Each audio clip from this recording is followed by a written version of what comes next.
behalf of the Hauser family, I welcome you and thank you for your presence here today in celebration of the life of George Mills Hauser.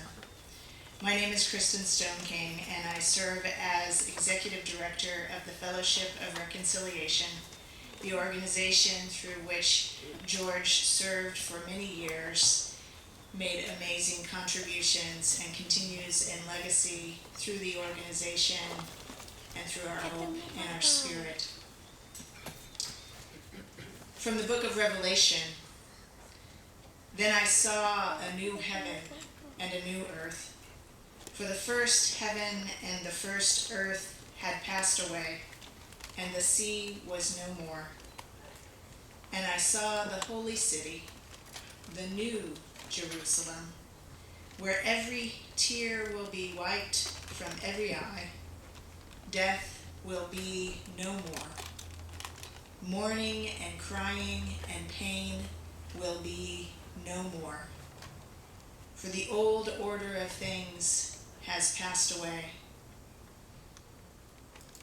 And in the words of the Buddha, thousands of candles can be lit from a single candle. And the life of the candle will not be shortened. Happiness never decreases by being shared. Friends, we have gathered to give thanks for the life of George Mills Hauser and to witness to our faith in the power of peace and love.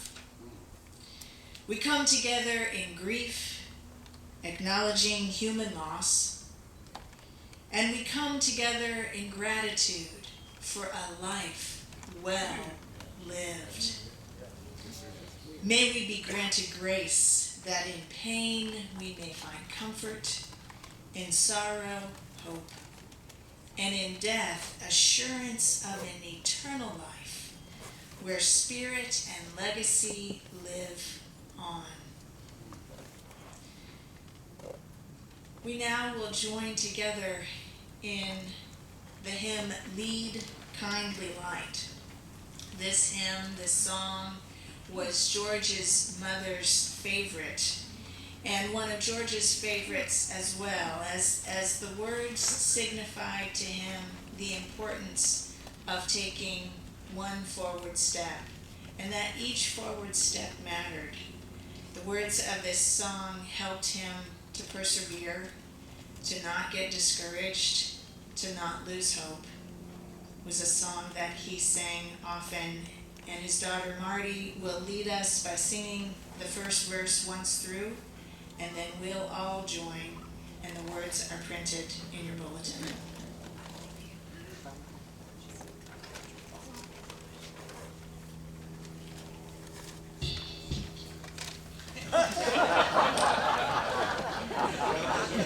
I think my dad would have liked that.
morning. Good morning. We are one family coming from different streams, different waters.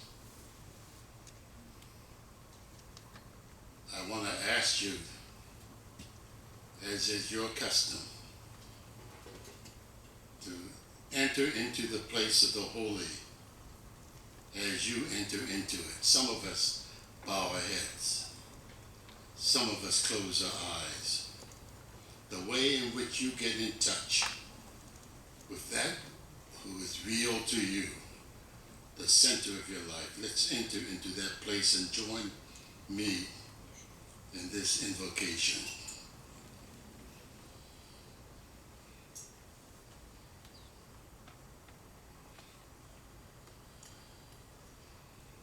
Eternal God, who gave us birth, you are ever more ready to hear than we are to pray. And you know our needs before we ask. And indeed, you know our ignorance in asking. We praise you for the great company of all those who have finished the race of faith. A.J. Musty, Rosa Parks,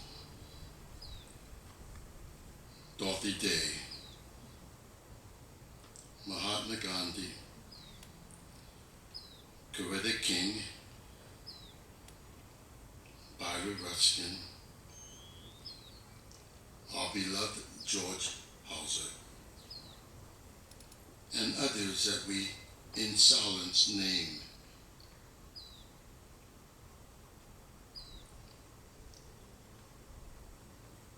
We ask, dear God, that you will graciously receive our beloved George Hauser into your presence. And to all of these that we have named, please grant them your peace. Let perpetual light shine upon them so that their light may illumine our path towards justice and community. Merciful God, help us so to believe where we have not seen. And give us now your grace, that as we shrink before the mystery of death, we may see the light of eternity. Speak to us once more your solemn message of life and of death. Help us to live as those who are prepared to die. And when our days here on earth are accomplished, enable us to die as those who go forth to live, so that living or dying, our life may be in you,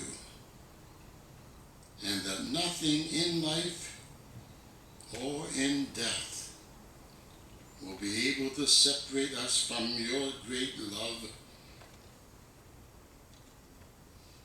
in George Hauser and in Christ Jesus our Lord. Amen.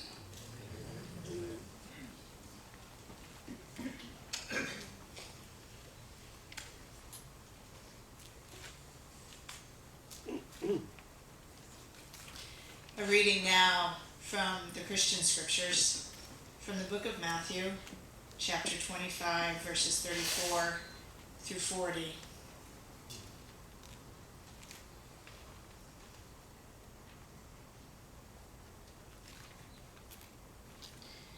Come all you who are blessed, and inherit beauty, wholeness, and peace.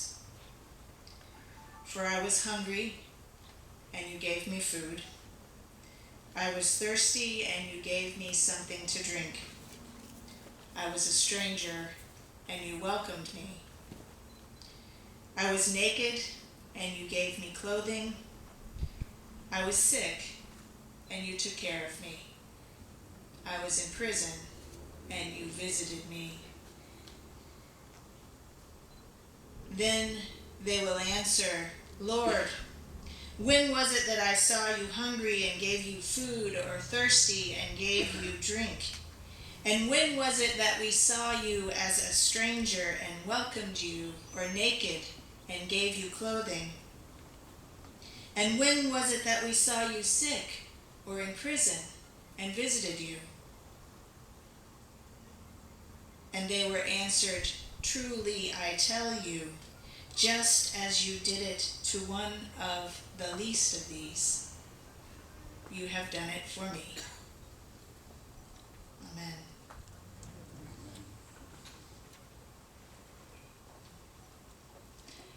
George Mills Hauser was born June 2nd, 1916, in Cleveland, Ohio, to a father who was a United Methodist minister and missionary, and a mother who was also a missionary.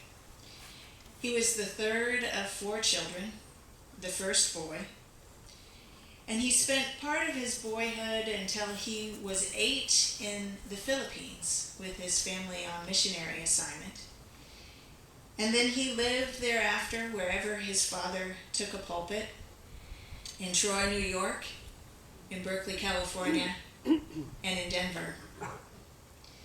He lived the wave of history of the 20th century, a century that is often referred to as one of the most violent, which may be debatable, but without a doubt was a period of amazing change and foment for freedom.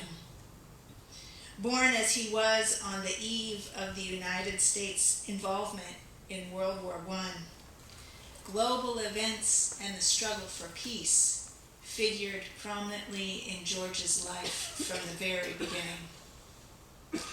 As a young man in his early 20s, his resistance to peacetime conscription by refusing to register for the selective service along with a group of Union students resulted in a year's prison sentence at Danbury Federal Prison in Danbury, Connecticut.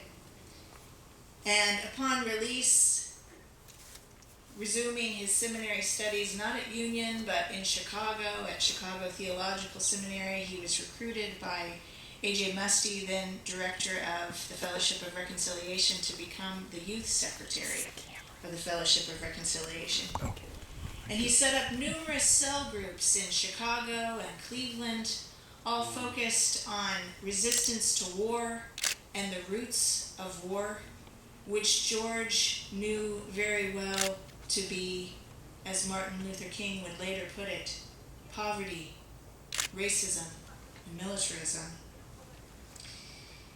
He co-founded the Congress of Racial Equality, which among many nonviolent direct actions in pursuit of racial equality created the Journey of Reconciliation in 1947, an interstate bus tour that sought to challenge the recent Supreme Court decision that segregation on interstate buses was illegal. This first freedom ride was said to be the inspiration for the later freedom rides over a decade later. George's advocacy for civil rights continued through the Fellowship of Reconciliation, through the founding of Americans for South African Resistance, and ultimately the American Committee on Africa, of which he served as executive director until 1981. There is no doubt that George contributed to the end of apartheid and colonial rule in South Africa, for which he received the Oliver Tambo Award, the symbol of which is a staff shown on the back of your bulletin today. George continued in pursuit of justice and peace and non-discrimination throughout his retirement, only slowing down really until last fall, when he had his episode that ultimately led to his decline. Though he was an ordained United Methodist minister, George did not spend his career pastoring churches. His service reflected the words of Methodism's founder, John Wesley, when he said, "The world is my parish." He lived the words read from the book of Matthew this morning. He sought wholeness for all humanity in healing, in feeding, in concern for the sick and those in prison, sometimes as a prisoner himself.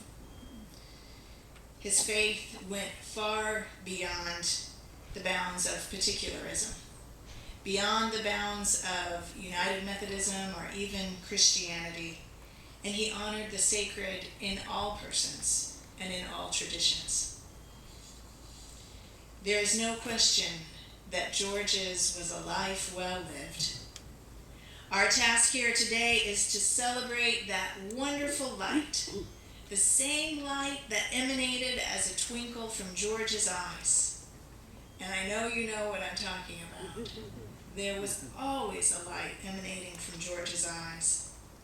He is survived by his wonderful wife of 73 years, Jean, his daughter Marty, his sons Stephen, David, Thomas, 9 grandchildren, 8 great-grandchildren, and by all of us who carry on his light and live out his legacy with our own commitments to justice, to freedom, and to wholeness through the way of nonviolence and the way of peace.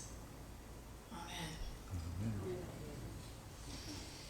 We'll share now in hearing Amazing Grace, sung by George's niece and nephew. And then we'll follow with fuller descriptions and details and stories of George's life and work and legacy by a number of speakers, family, and close friends, beginning with Steve Hauser, his son. And at the conclusion of the listed speakers in your bulletin, I hope you will feel welcome and invited to share your own reflection. We'll have a mic that can travel through our congregation this morning, so please know that you will be welcomed to do that at the conclusion of our set speakers this morning.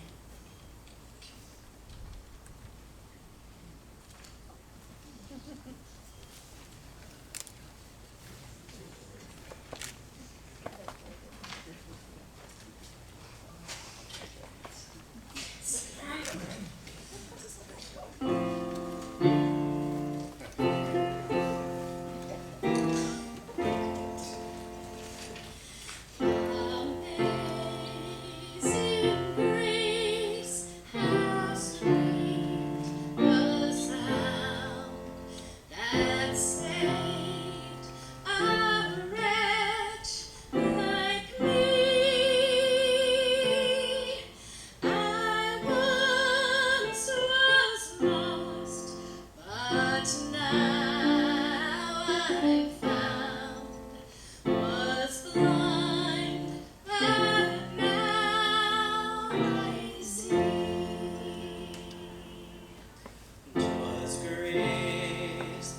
I'd just like to speak about Dad the way I knew him.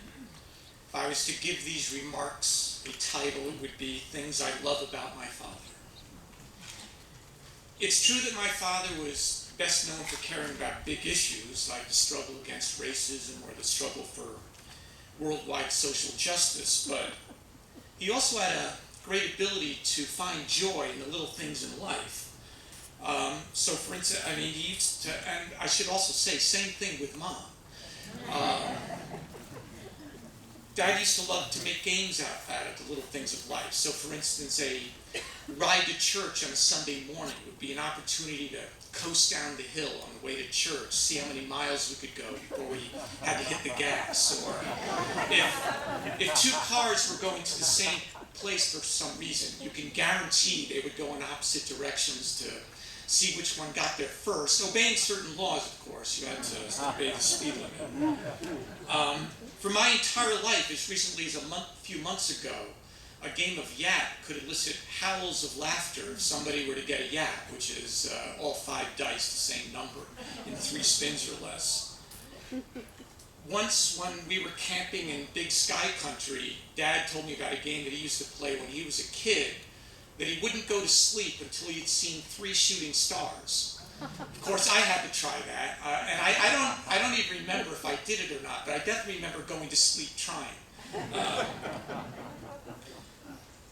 Even walks Mom and Dad would take were opportunities to play little games. They had walks where they would find blueberry. How many blueberries can you get? How many raspberries can you get? They had another walk where they actually had permission to glean ears of corn that hadn't been harvested by the local farmer. For the last few years in New York, Dad used to love collecting sap from maple trees in order to make maple syrup. Now, you have to understand, this is not about free food, although to a Hauser, that is always a plus. These were games that they played. And then there were the golf balls. In New York, they had another walk where they went next to a golf course, which offered the opportunity to find golf balls. He would do this long after he was playing golf anymore. When he had so many more golf balls than anybody could ever use in a lifetime. But that didn't stop. And one time, I remember I was about 10 years old. He took me to a course in Chautauqua, New York. They had a par 3 that crossed over the pond. He brought me in my bathing suit so I could dive into the water and get dozens of golf balls from the bottom. Just like the corn, the maple syrup, the berries, finding golf balls was a game he played. We talked about current events all the time in my house, and there was no question as to where my parents stood on the social issues and the political issues of the day, but I just don't remember my father bragging about his historical significance of his work. I had to find that stuff out myself by reading books on it. So I read August Meyer's book on the founding of CORE. Certainly when I was a kid and he would talk about the various campaigns he did, it was to tell a story. So he made going to jail at Danbury for a year sound like fun. I heard he was the ping pong champion. I knew he played shortstop for the prison softball team. My favorite story was one time they were let out of, the union conscientious objectors were let out of solitary confinement and won a struggle with prison authorities over conditions because the authorities wanted to win a softball game and they needed some of these players to play. I love how predictable my father was in just about any situation. Over the last 30 years, if I called my father up, my parents up, and my father answered the phone, I could tell you exactly how that conversation would go at the beginning. Hi, Dad, it's Steve. How are things? Hi, Steve. Well, I've got this speech that I'm making on Saturday, and then I've got this presentation I'm doing here, and I'm writing this essay, and then I've got that Martin Luther King presentation, and he would go through all of the things that were coming up over the next month. Much of his predictability, by the way, was about his sense of wonder about the natural world, kind of like those shooting stars. For instance, he was fascinated by the change of seasons. For instance, so right now, a conversation on a day like this could be, You know, the sun rose at 7:13 this morning. I have no idea whether that's true, but he would know. I mean, and so the days are getting shorter. If we traveled west by car, once you got past the Mississippi River, he couldn't help saying every time, you know, it's amazing about this country, but from here until the Rocky Mountains, we're going to be gradually going up until we hit Denver. We'll be a mile in the air, you know. And you know, the first 3 or 4 times crossing the country, he would say that I kind of didn't get it, but now I do, and I couldn't help making the same remark myself as we were traveling west this summer. I love how Dad was a great believer in family solidarity, one of his favorite expressions. I used to love Thanksgiving, Christmas, Easter in Skyview because it was a time for the family to get together. And I loved that family didn't just include my immediate family. It included first and second and third cousins, nieces, nephews, and on and on. It included the families that we children married into. And speaking of predictability, it was a guarantee that at some point Dad was going to take over the proceedings and establish some order, and we were going to go around the table one at a time and say what we had been doing for the last year. He wanted to know what everybody was up to. And by golly, we were going to sing for health and strength and daily food as our prayer beforehand, and probably Dona Nobis Pacem at some point as well. He loved family, which is why so many of us chose Dad as the person to officiate at our weddings. In fact, the first time I ever remember seeing my father cry was at my brother David's wedding to Emily. The second time I saw him was at my own wedding to Patricia. But he also married Ty and Ariel, and he officiated at Annie and Eric's and at John and Karini's wedding, and even others in an extended family. I love my dad's total lack of cynicism. Now you can see this in his politics very clearly. One of his favorite sayings was, "I have no use for the cynics." But other sayings that were favorites of his, "You have to take the long view," the title of his last chapter of his book, by the way. La luta continua. Even you can throw in King's "The arc of the universe is long, but it bends toward justice." All of these sayings speak to my father's total lack of cynicism. But I see it in other aspects of his life. For instance, I inherited from my father being a fan of the Cleveland Browns and the Cleveland Indians. And let me tell you, you can get pretty cynical rooting for those teams. I mean, the last time the Cleveland Indians won the World Series was 1954. I was born in 1955. Meanwhile, the Browns are one of the few teams that have never even been to a Super Bowl. But year after year, we would check in with one another if there was any hope at all, and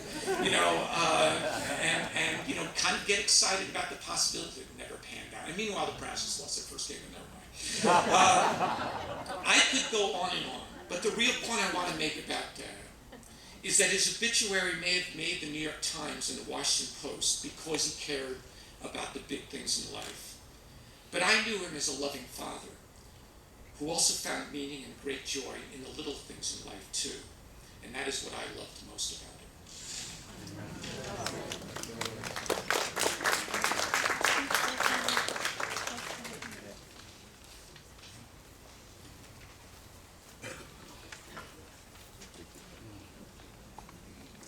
And now we'll hear from Albert Big Man Howard.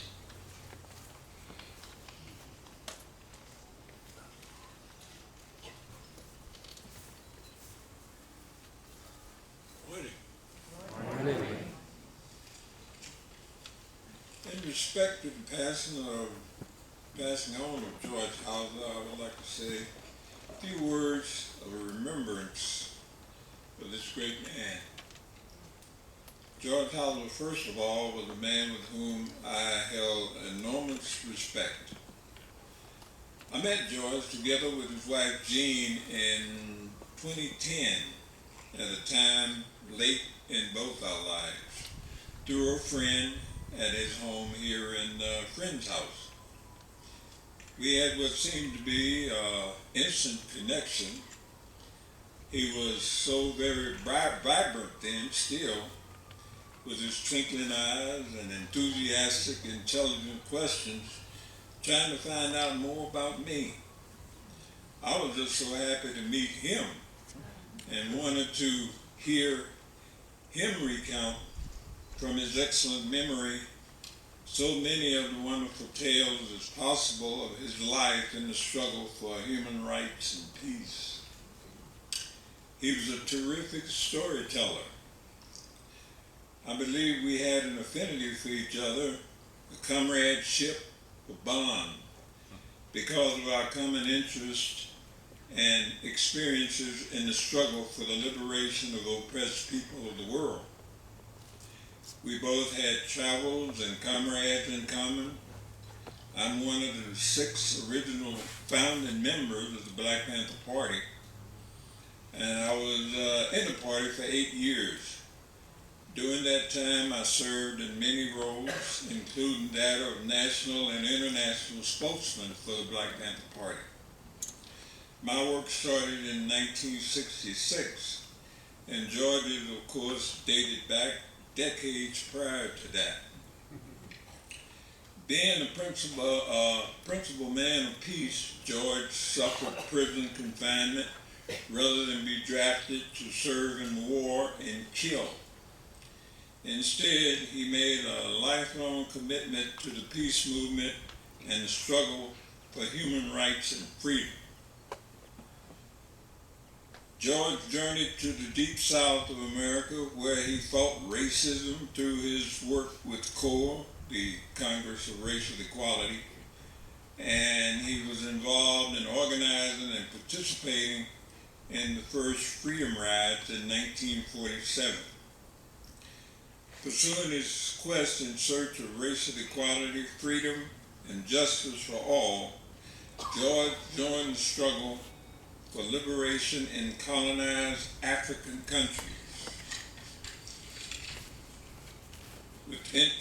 In African countries with international activists in the anti-colonialism movement and the struggle for independence in those countries. George Hauser touched the lives of countless people worldwide because of his self-sacrifice and his unparalleled dedication and commitment to the cause of peace, coupled with revolutionary change.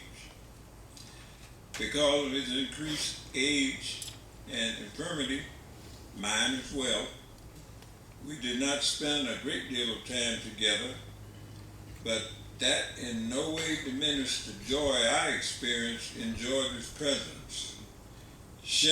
Listening to him, sharing stories, talking about friends we had in common, both in America and Africa, discussing the struggles of the past and present.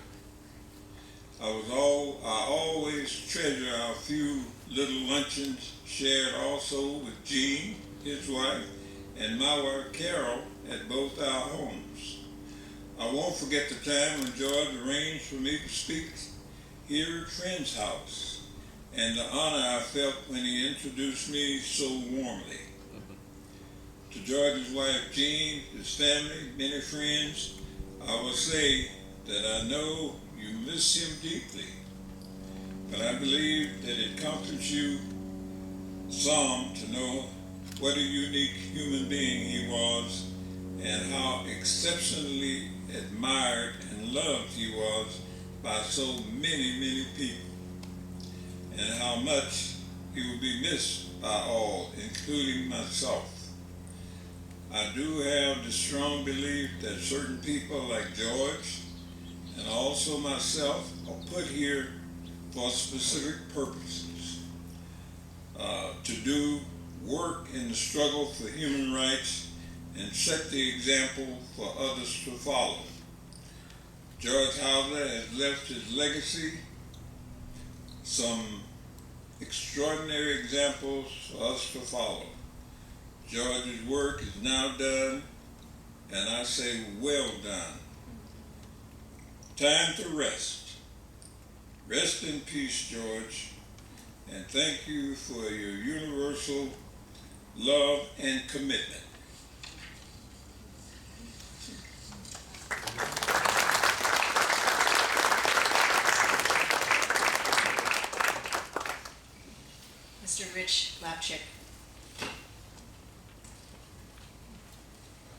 Good morning. First, Gene, thank you for asking me to be here. It's one of the great honors of my life to be here. I'm going to start by telling you why I think George Hauser liked me. You've heard of his love of Cleveland sports. He didn't know this about me in the beginning, but my dad was a famous basketball player and coach. He coached the New York Knicks for 10 years and coached St. John's University, played for the original Celtics. And when he played for the original Celtics during the Depression, he was drafted by a team called the Cleveland Rosenblums. The league evaporated in the height of the Depression, and the original Celtics played out of Cleveland for the next 6 years, owned by Kate Smith, the famous American singer. And they won 6 world championships. So George knew that Cleveland had some winning tradition. We lost this champion for social justice. George Hauser was my mentor, my role model, and dear friend. Other than my dad, he was the man who had the greatest influence on my life.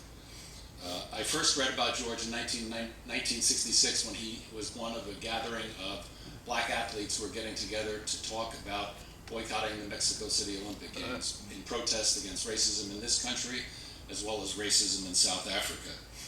I, coming from a world of sport, was struck by it, and I was struck by the fact that Lou Alcindor, who became Kareem Abdul-Jabbar and had been a friend of mine at that time and has been a friend for life, was one of those people, and I was so proud that Lou at that young age was taking that type of stand. But I also took note, as somebody who was from the world of sport and somebody who wanted to spend his life in civil rights, that George Hauser was the only white guy in that group.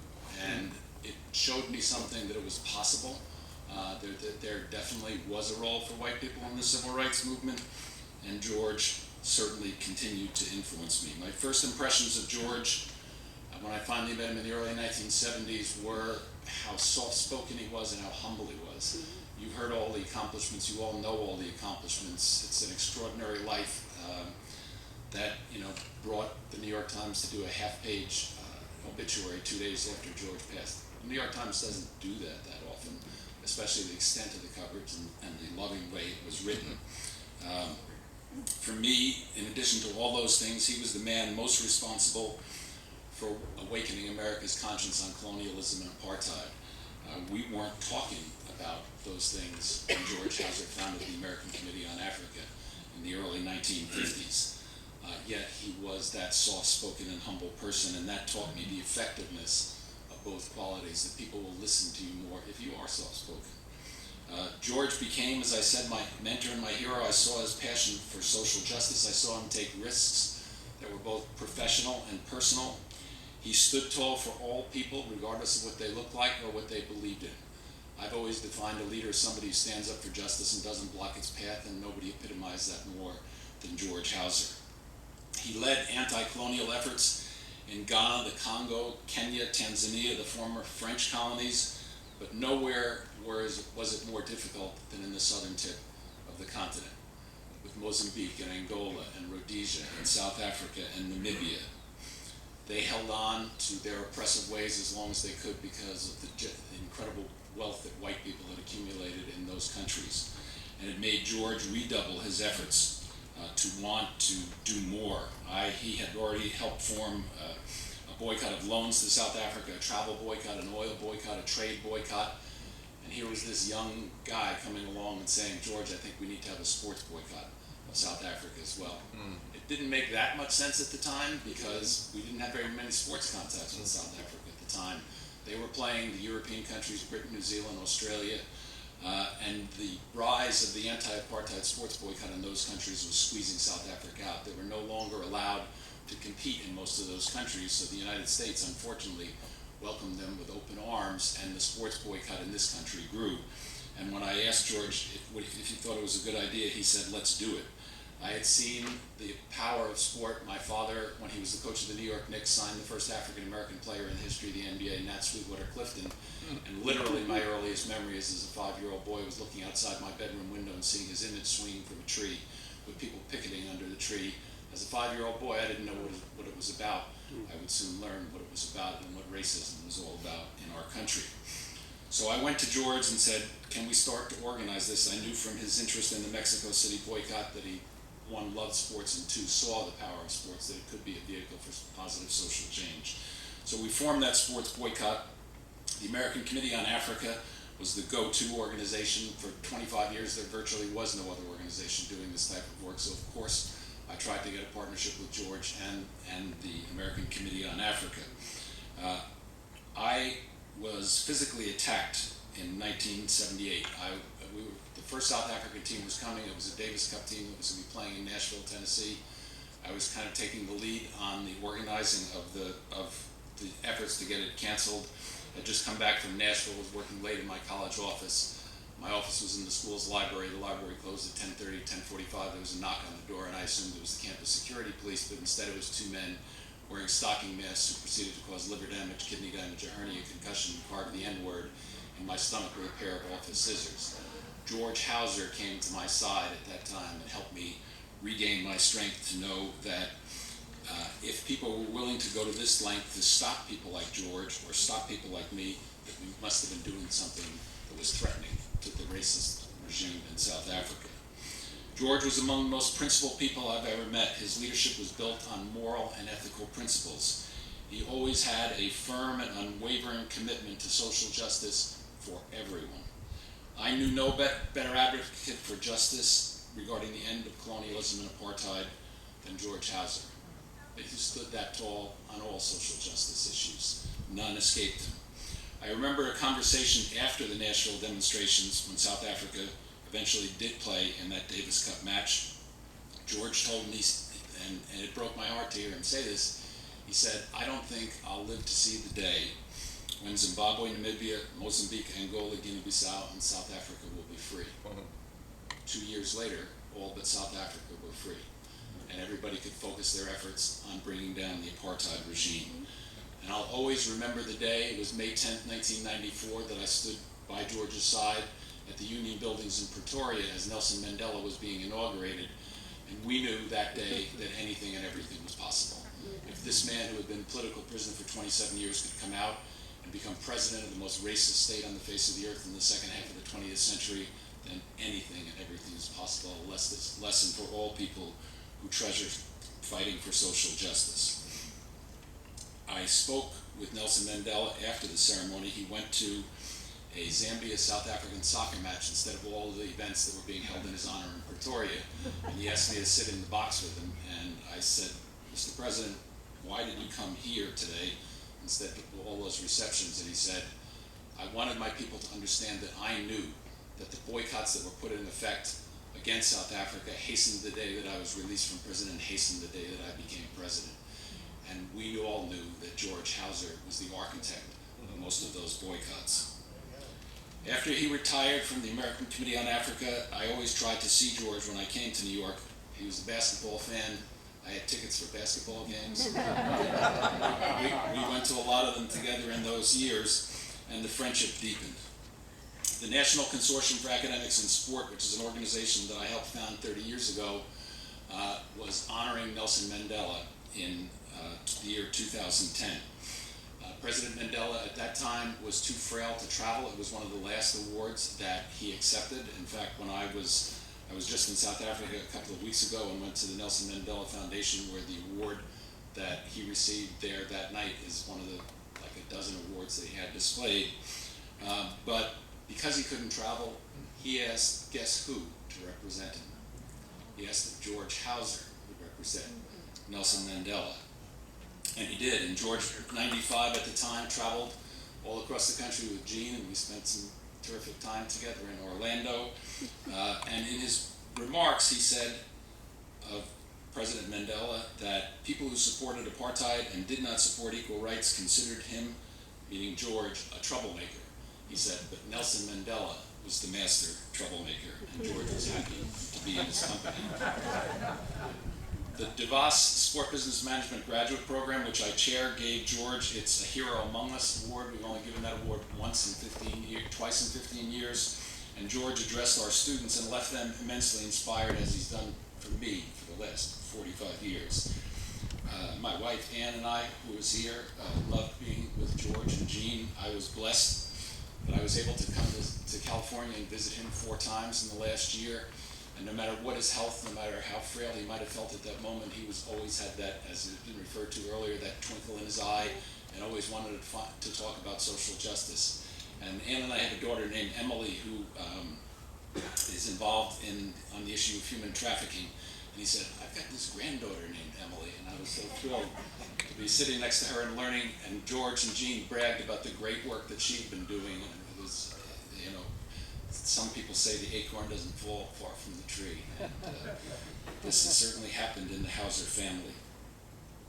One of the greatest honors of my life, Jean, was that you asked me to give the toast at George's 90th birthday party.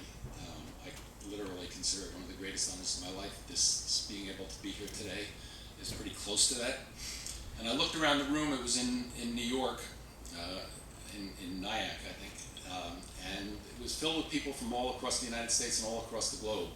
And what I said in that toast was that George is like that type of smooth stone that all of us used to skip on water when we were young. And if you remember, the stone will skip, and everywhere it falls, a circle of water will be created. And in the end, all those circles come together.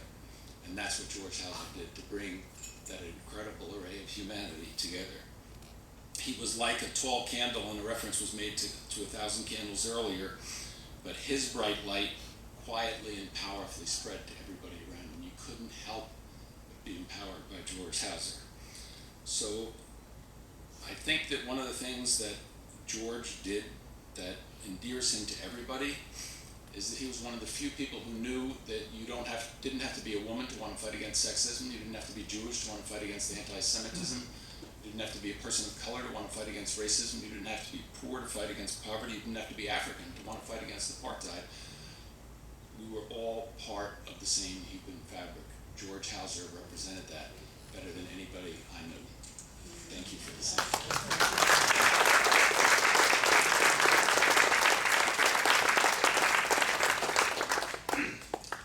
David Hartzell.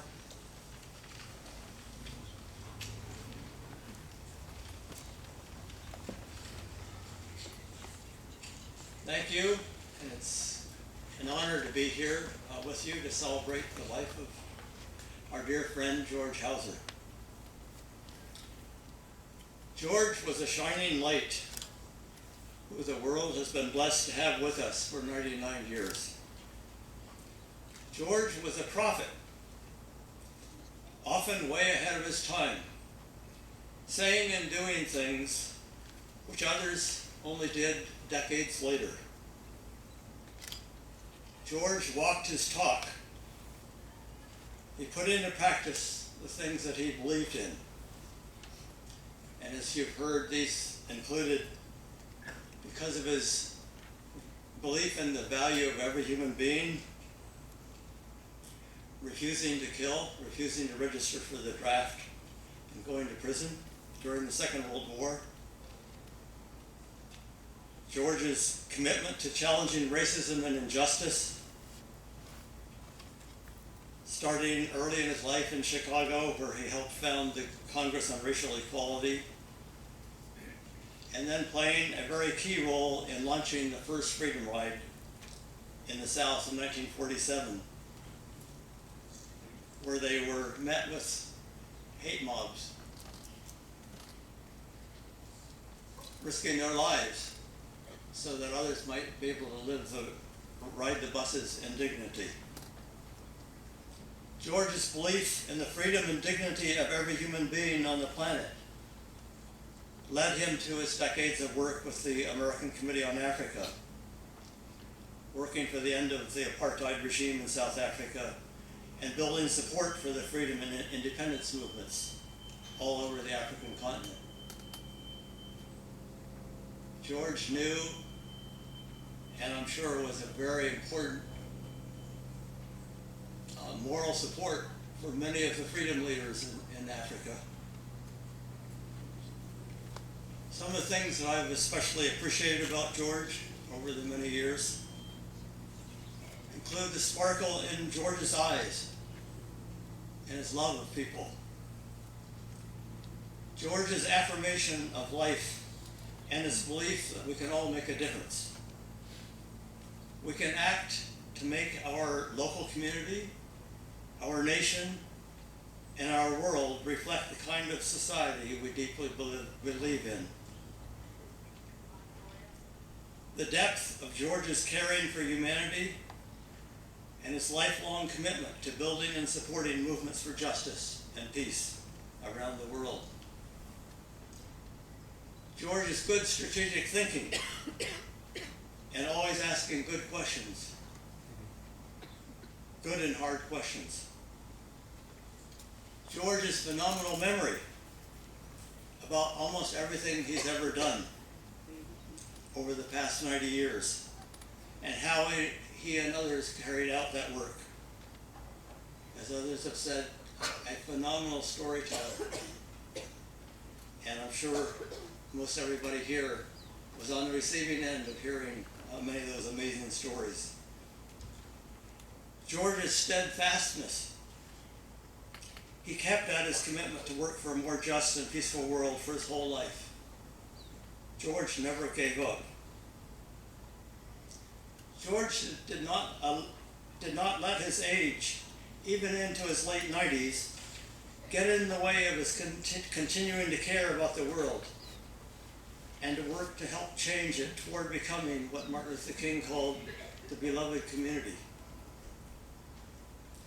For example, when we went to Palestine and Israel together in 2010, George kept going 12 to 14 hours a day, meeting with courageous Palestinians and Israelis, working for justice and peace in that troubled part of the world. For those who wonder whether one person can make a difference in the world, just look at the life of George Hauser, a person who truly believed that he could make a difference and used every opportunity that came his way to speak truth to power, to organize nonviolent campaigns, and to support movements for justice and freedom, especially in the United States and in Africa. I think it is fair to say that millions of people's lives have been deeply touched by our good friend George. His passing leaves a big hole in my life and in all of the lives of those who knew and loved him.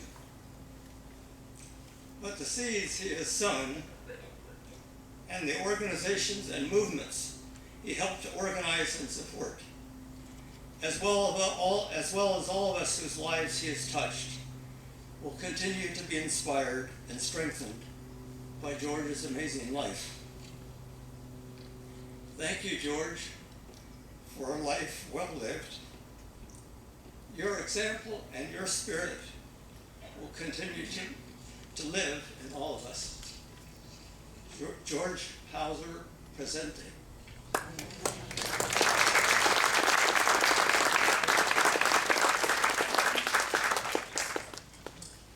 Emily Lays, George's granddaughter.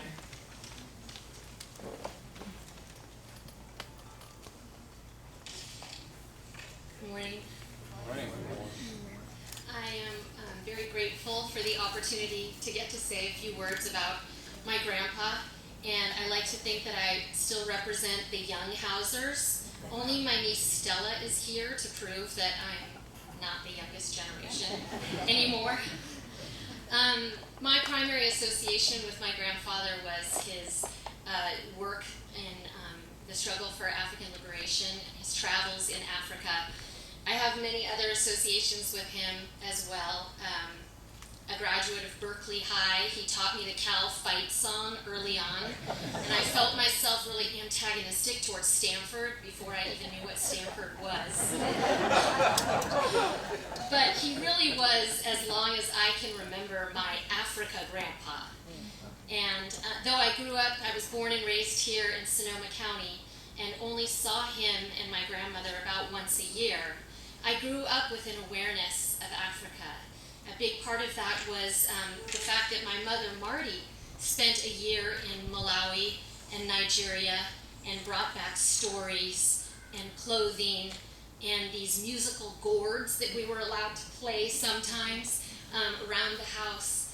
But I will say that my grandfather's visits and his sharing about his travels in Africa really captured my imagination and were the biggest input in terms of my desire to travel to Africa at some point. Many of you will remember that he was an avid photographer and often had a camera around his neck. He was an early adopter of the Super 8 film camera, and so amongst the family films that he would show, he also had films of his travels in Africa. You know, how awesome is it to see your grandpa in a turban crossing the Sahara with freedom fighters? From very, very early on, I remember saying, when are you going to take me with you? When can I go to Africa? And he was encouraging and like, okay, you're 12 years old, maybe not yet. My wish came true in 1994 when I was able to travel with my grandma, Jean, and my grandpa in a group on a study tour to South Africa. And, you know, it was called a study tour, but really it felt more like a post-revolutionary victory lap, where we traveled all over the country and met, you know, so many people that had been involved in the struggle. I had studied a little bit about African politics before then, so I did have a sense of who I was meeting and the heroines and the heroes of the struggle. In Johannesburg, we met Walter Sisulu, Nelson Mandela's mentor, and I was lucky enough to get to sit on the other side of Sisulu because I was an acorn, a lucky acorn. And yeah, at one point, Sisulu leaned over to me and sort of conspiratorially said, you know, don't tell my wife how much sugar I'm putting in my tea. Your wife, Albertina Sisulu, you know, a freedom fighter herself, and I thought, you know, if I ever meet Ma Sisulu, your sugar intake is probably not high on the list of things I'm going to say to her. In Cape Town, I mean, this is just a few glimpses. We really met with so many amazing people, but in Cape Town, we went to the Parliament building. This was just a couple months after the first free elections, and we met the new Speaker of the National Assembly, Frene Jimwala, who, you know, we arrived with some comrades who had been associated with the South African Council of Churches, and they seemed about as uncomfortable as we were walking into this colonial building, and they pointed out, you know, the gates that they would generally be protesting behind and facing, you know, police behind, and we were all sort of walking through these halls looking at portraits of frankly sort of grumpy looking white guys in these long black robes, and they were the speakers of Parliament of the South African Republic. And then we walk into a conference room to meet Frene Jimwala in a green sari, and one of the first things she says is, oh, I got rid of that robe. That did not look good on me. You know? And she was talking about, you know, the new South Africa and talking about initiatives that included really big, important, strategic, you know, national issues, as well as, and just as important, you know, setting up a daycare center there at Parliament for the children of the members and the staff and the groundskeepers to all have daycare facilities there at Parliament together.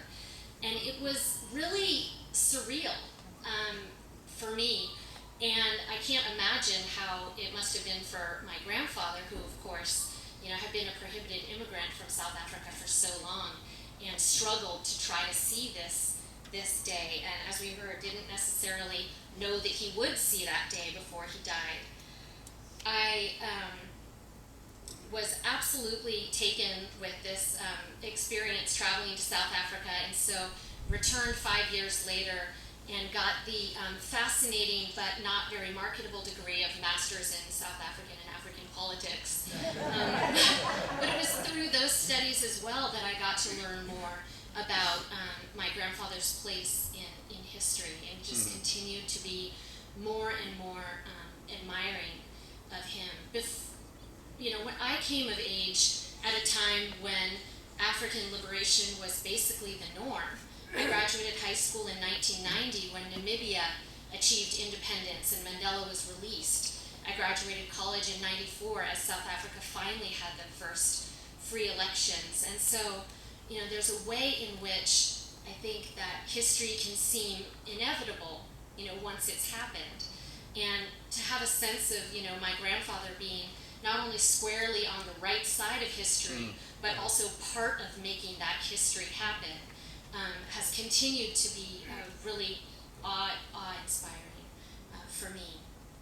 I've tried to imagine what it was like to be championing unpopular positions, you know, to have an FBI file, to be a prohibited immigrant and have the South African government as your enemy, to be, you know, called out for associating with communists during the Red Scare and the Cold War. And I tried to ask, you know, getting death threats for refusing to register with Selective Services, and I would try to ask my grandpa about, you know, how did that feel, and he seemed to sort of dismiss it or shrug it off, and, you know, that's what comes with, you know, being fighting the good fight. You know, he always seemed so strong in his convictions about what was right, and that one must really stand up for justice and for what you think is right. So I really admire that. I also admired his openness to all people. I think regardless of your race, ethnicity, religion, sexual orientation, if you were fighting for justice, you are a comrade of George Hauser's. And that is admirable, especially when you think back on the length of his life and who he was partnering with over the years. I think he also genuinely liked meeting new people and had a really strong sense of adventure, and it's something that I think that I share as well. I've had an opportunity to travel a lot in my career, and especially over the last 5 or so years have gone to Zambia and Tanzania, 2 countries where he went. And as I'm walking on the tarmac at the Kenneth Kaunda International Airport, which is still small enough that you're walking on the tarmac from the plane, you know, I would always think about, you know, my grandpa walked in Lusaka, Zambia as well. And so, I think that is something that I continue to admire about him, and I think inherited perhaps. I hope that I inherited as well his strong sense of right and wrong and speaking out. With his passing, I've been thinking even more about the issues of our day, you know, thinking about human trafficking and modern slavery, thinking about the subjugation of women, gender-based equality, subjugation of ethnic groups, police brutality, Black Lives Matter. And it's really sort of invigorated me in terms of wanting to look not only internationally but domestically at what's going on in our own country, and sort of inspired me to re-up my involvement in the struggle for a just country, for my country as well as the world. I want to just give a quick shout out to my grandmother, Jean Hauser, who's here, because it often goes without saying.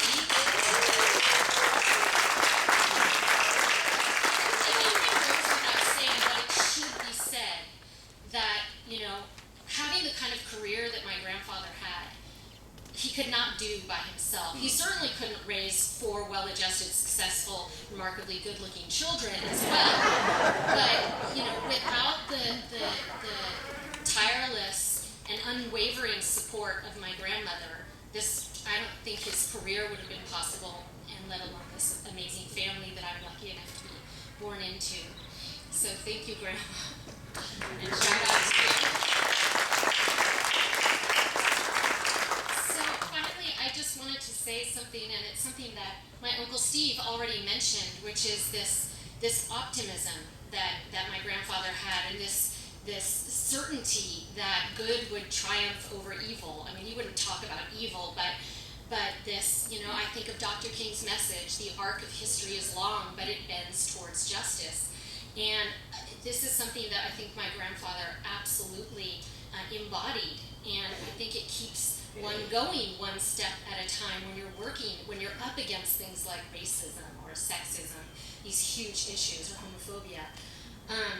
The title of his book is No One Can Stop the Rain, and it kind of captures that inevitability, I think. So So maybe I'll just read the poem written by Agostino Neto in the Luanda prison.